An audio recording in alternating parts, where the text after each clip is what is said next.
Celebrating the success of their mission, even when it's just a practice run. Parents in Iraq always warned their children to beware of the wolf. Nowadays, the Iraqi and American governments are warning terrorists to watch out for the Wolf Brigade. These are Ministry of Interior troops, 1,200 men in a unit set up 14 months ago to tackle the insurgency bedeviling Iraq. It was at a ministry building that American troops discovered nearly 200 Sunni detainees last month. Some showed signs of torture. The ministry and its paramilitary forces are accused of sectarianism and of being infiltrated by Shia militia. I'm a Shia, but if we catch a terrorist, a murderer, a beheader or a car bomber and he's a Shia, my conscience and my sense of Iraqi nationalism will stop me treating him preferentially. These people are fighting against the development of our new democracy. Major al-Ibrahimi is deputy commander of one of the brigade's 3 units. He's watching an al-Qaeda recruitment video found on a recent raid. It specifically accuses the Wolf Brigade of committing outrages against Iraqis, and a string of allegations against them suggests they do torture suspects. The video also reveals the enormity of the task ahead for the government and coalition forces.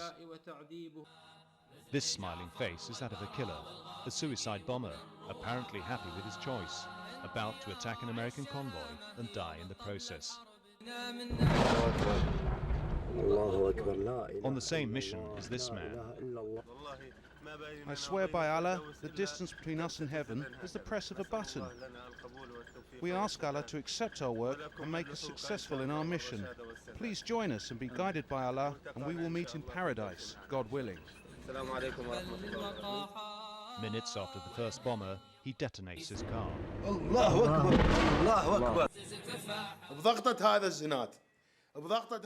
They think that the Prophet will reward them for pressing that button, even though it will kill women and children in markets and in streets.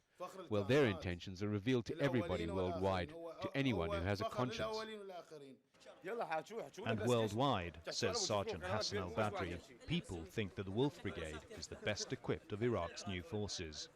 He complains that the terrorists have better weapons and that the wolves have to buy basics like boots with their own money. In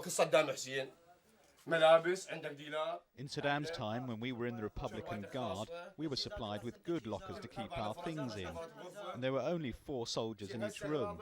Now we have to keep our stuff in a cardboard box because we have no lockers. Look.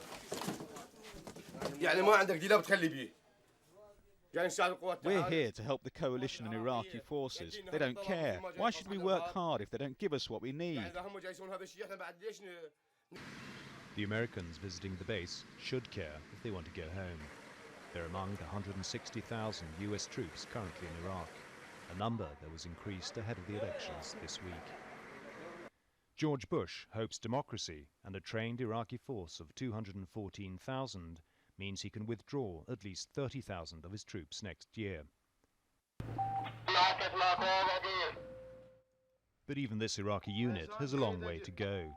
A frantic call comes through asking the major to rescue his general from what appears to be a kidnap or assassination attempt.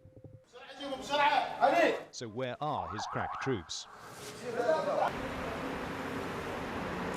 It takes nearly 15 minutes from the first call for the major to assemble his men. Response is hardly urgent.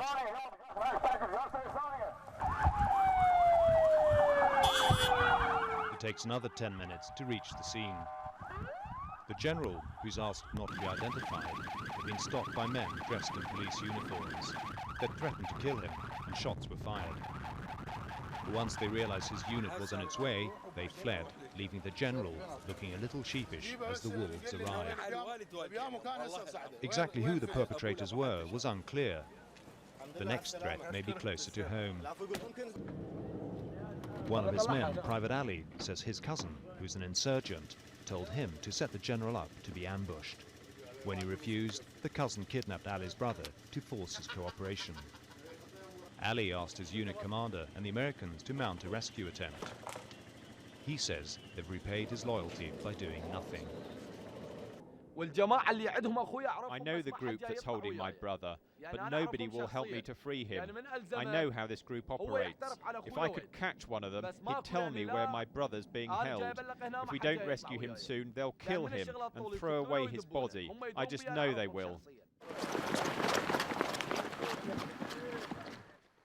So the wolf is prey as well as predator.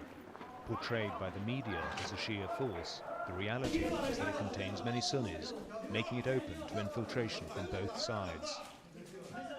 In its training sessions, brigade members are taught to emulate the strength and cunning of the wolf, but they've also copied another characteristic of the animal, the savagery that belies the smile.